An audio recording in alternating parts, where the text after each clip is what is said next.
Sédomongbè. Maouho. L'eau. Holomi lomi. Dans zipotoué. Déjà il fait. Sédomongbè. Maouho flagbedi do Fongbé mais. Era jamais un cité en remano huedo. Donu mi do Sédomongbè si agbasa mi kudo le wenu bo kudo me pupopo do ye ipo mi so da mi ayin ko cheno yin Houètèhou HOUNSA bo egbe o mi na do khode ubo e da te oji dimboro yiwe ewe yin o no e mau si ho e ndo no e mau dion me gege ko tundo nu mi no kwedo mi do Facebook ji o mi na ko tundo le o nyiko ene o ekun haro atecheji don o fie khone ka fonsi mi mo agbeto supode bo so ede so ilodo nude do gbigbo me zo wiwa sin alinu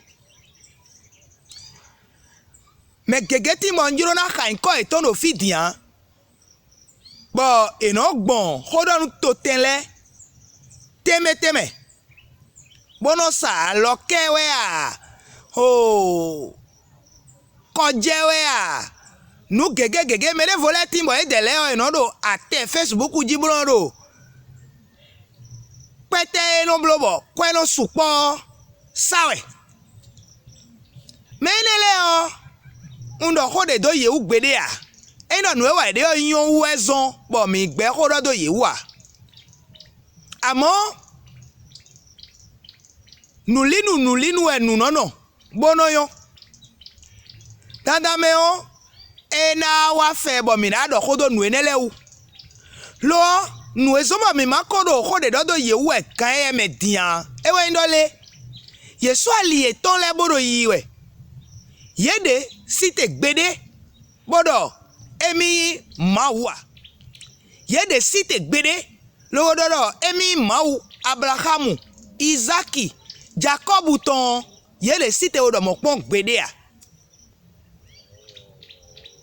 nawe do poti bo nje nkan to seji di onu ene ko ikwe wodo po mo beno yele do visensi a tranvu kini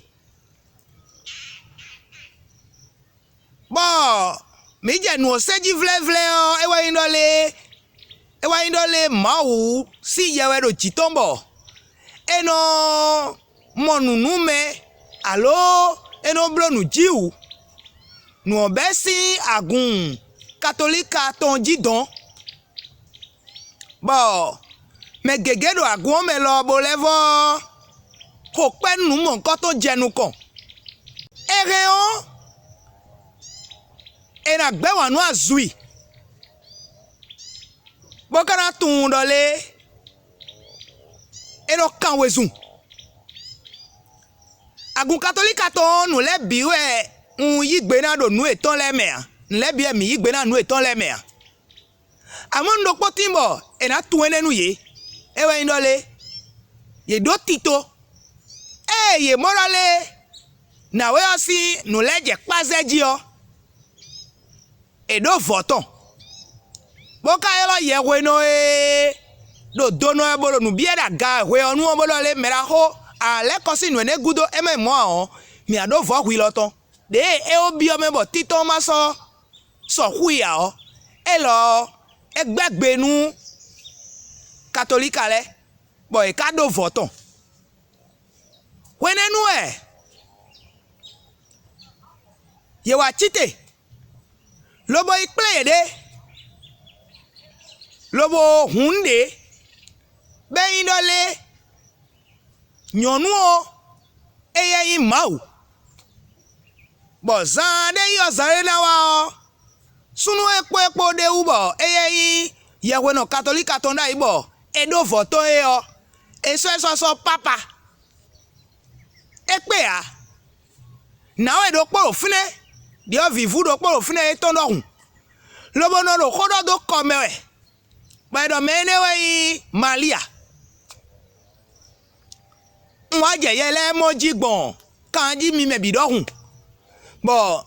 Et non, emi kundo emi mauzo ato. Mau emi. Chai. Emi mau town. Eyo. Ene de edo. Eta fwa jiglo kwinji numi. Bon, on site boje ndobaji pere do tuton. Poto nlekple ganji. Bona be nu wala e onwa modole. Nya e da si yo bo zasu pedo asi tondu e. Be di da tuwe we. E je ka. Mangba wo joko ene dokpon. Lo no ka fo e da sadren we. Bon, kakabe wa do yeweno azavono. Kakabodo yeweno bodo yeweno u. Katolika leno yororo. Cardinal leo edo pogege. Tochino do hore bodo. Nu ho to menu yo. Amo yabo yororo baba. Te kon yororo mo. Amo no tuwe bo yororo totuwe. Edo yerole taglo tuwe mena zwanji. Nekbe toka mo nyonu ote. Bona yolo nyonu do dagbogbon. Lwene yo, eyan desu. Ene ko khale dole, meedo. Nwonu le, bodo meedo kwikwe do ele po. Nde jedo, nde fleke. Amo, do gbigba me onu mi mama okunu jende me an. Nu ma gosi ma ogo an, a ovigo jewe, ena gosi. Dio mina, Beje ndele mekpo do na wene si home. Nunu koto so gai kachero koto meo edie. Ho ena zoom toga ena zoom gambodo ganwu ena zoom to pon la vigale ena zoom me debu kokpe ena zumbi. Nou me non kwe domido ate Facebook jile o nunu koton e nwula do tuton e onu ne. Ma u teka die bo. Ena zoom. Si se ngule dole ye yi butiki. Bona suron. Bona zoom katolika le biro azeto e bi. Bona zoom watole bo zoom e bi. Jésus o e jagodo nu e wawe. Simplement méthode gan les weto nou. Ela zue de sino yo me. E do ko joko nu yi. Bo me na kwede le kwede bo me ma na kwede ale o. E be ablugban e tombo dido. Na we o. E ko kwede bu no mezun je ore. Ma u de no zume a. Eni o we ko yin do po we. Kwego no mo koton debo eno gon kikoro gonton an era oje era o le suvi era ko nu le yen mano ide me no ile je no ado dido ebo mi no se ma uwe aiche lobo no ko kando mebo ena wenu bona mokodo safui wedo mere kabio agban to me bodi dole yo nu to le gbigba nu me ne to gbigba jije onje kakakakaka bro ki copy undo jodo me wo supo undo gbeto supo bo nu mokoto ejodo eji avun e ka gba mi ka to ewe no dido e yo me roporopo ise aloton odo ibande yo ena re do agban e alodo eje no takpere ene olo ma wa yache nu atongo mi wa je si sejido yo dion ewe yi medeleti bono ye medai bo wa ton sinye me ontre dogbenu ye lodo e da kokpipan do nu edo e de on ko do sare dina le nu hlon dede Bema mokrunje wa no ma gosi ma ogon an. Wa o vigonje kana gosi. Era kokpi pa town. Lobo ton si yeme.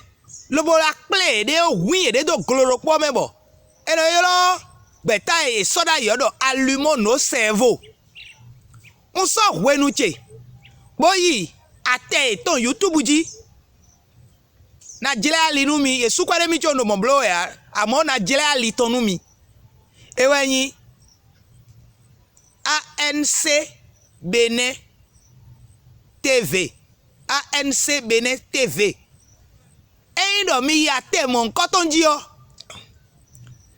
Ene onwe na we mon kotonji yo mi na tunpere. Un so kwenu che bodo to ye bo pon ye nu gariko. Wo banu deji. Nu e toche se yo. Un si kudoro fia. Mi de suno mi ya te oji don mi na senu. De ekplame de so ikaka gabon lobo i so eso do alomenu nu me sen de gbon. De me le blo le gbon de me le blo le gbon le me le on blo le khole do po. E ino me ro po ge wa do khodo do ututon yo. Mi amoro me ne o me nu ve me usi nu do ede. Lo beto supo ewe kple de bolo ndo kpodo e boye wanu yare dal ni tikpo mewe e mo tra di bo a o e ka di sunu wanu e tra indole adingba dodo kotonje de o e ba kaka nu bo pede na debe enego nu e wa gbagbe aladin lobo le transabi dion indole e wa blo e wa do khode do kanji lo dole mede yi dada fenu bo goko e me da gbonono ewe bo dada fenu o la meton wa down bo edo akwa livi wo mo ba e lo bona so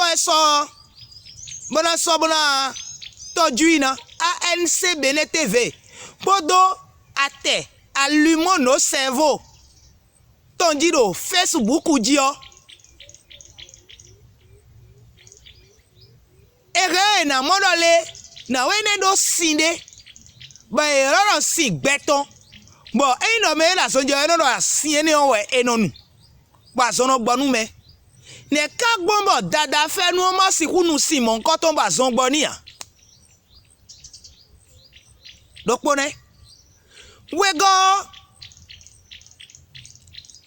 Jésus do to me fio e damlon e ya vi e konu e dunu e nu aha mi si gbe ne ama me de se Jésus san zon pon e ino e kun ja zon o ya dandan we ya e ino Jésus kun ja zon pon gbede wo mondo a ama mi mo a mi se a àwọn nu tere do azona je ohun hon de da si tombo eno do gbo azonu mele ondido ena o san hon ne wo gbo azonu ede sunona ko nu ene mo emi de bo dole dada fenu ewe go ko eme dagbo no hon ede suno ko do edele emi la son je we bo ena na emi akwebo emi na yi penukun do emi de bo mero popo do na zo mi sa chaki we bedo tandame bo ayiho di ayiho elevo ablo ko di ele ado ko de vo so ikanji bolale ye ku kikan o de me eku zeko yo sedo ti on chaki do popo tato me ro popo na sudi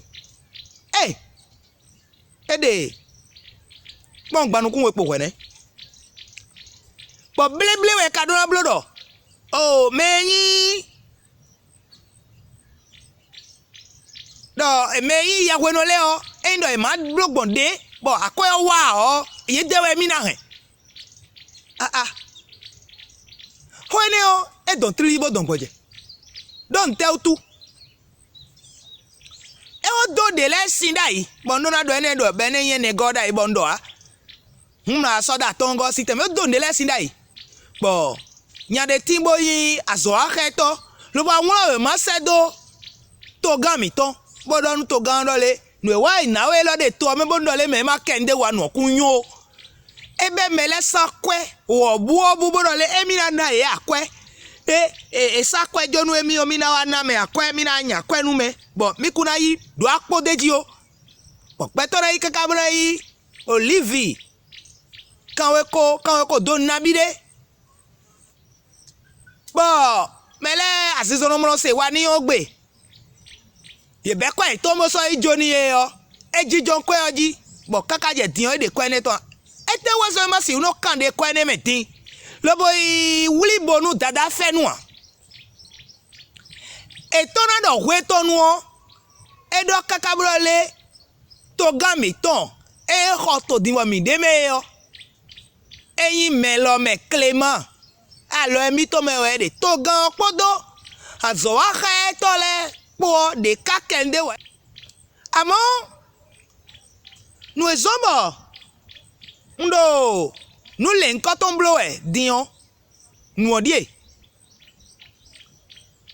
do ma ko e ma e mi de mi no kha o me o do na we odo emi mawu Abrahamu Isaac Jacob ton ma ko e ma e mi de mi no kha o me o mi tu ndo le Jésus na lele ko a amo Jésus si ko le wa o e dogbo mo gbede do ma ko e ma o me a nous les kowa da strome bon nous kunle bina mo ina po mede bua Jésus le do taundole mele na do edo sole oji edo file odo mede ma di nu mo koton de bu o Jésus si wa bono sovijia anyway nous edo mi ku Jésus o do mawo emi yo mawo edo emi na wa gbon fine a mawo makodo emi na wa gbon fine a hun ewe a atongo nous un kawa idimbo eko inu be dosi nu bidibidi e dosi enele bio ma u de no wa nu gbon mo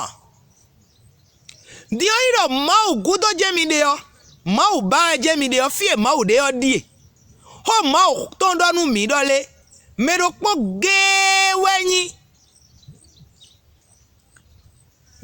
ge ewe meji na gbon bona i ma ogon e me ne o eno yo le do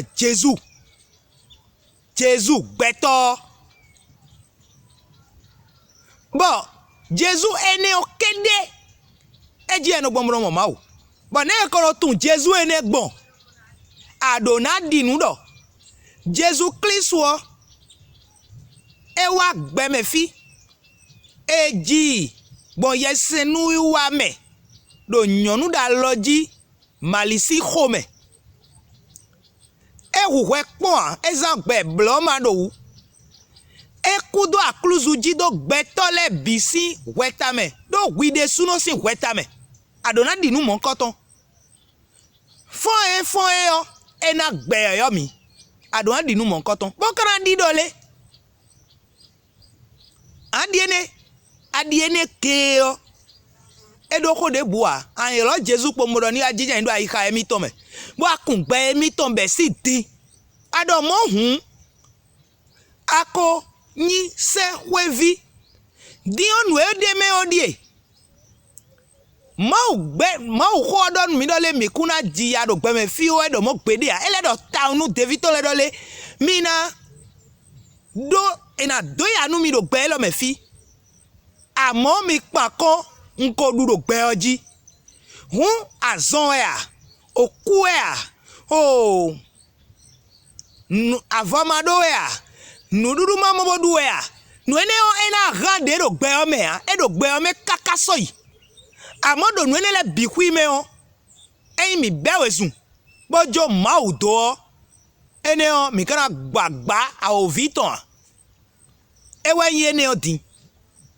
amo dan kwe kwa dan no ka kwe etiri kwe ka no e ma opo akwan ton le pode lo na jonu bido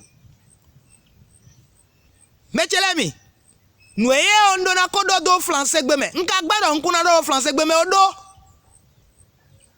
mau nyi jeto e kodo emi de yo gbe eno do gan gbele bi o wa in Fongbé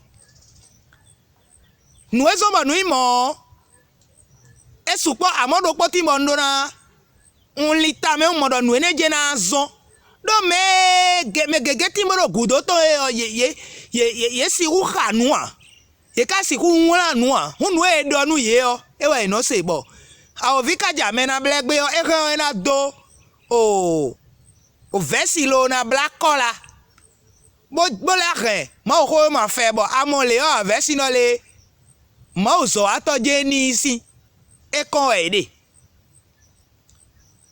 ngba bo do Fongbé bo do Sédomongbè ji bo ndole mais c'est Fongbé akuton se kwikwiton le o ye gba bo se lo bo nu e wa dagbede nu ye o e jene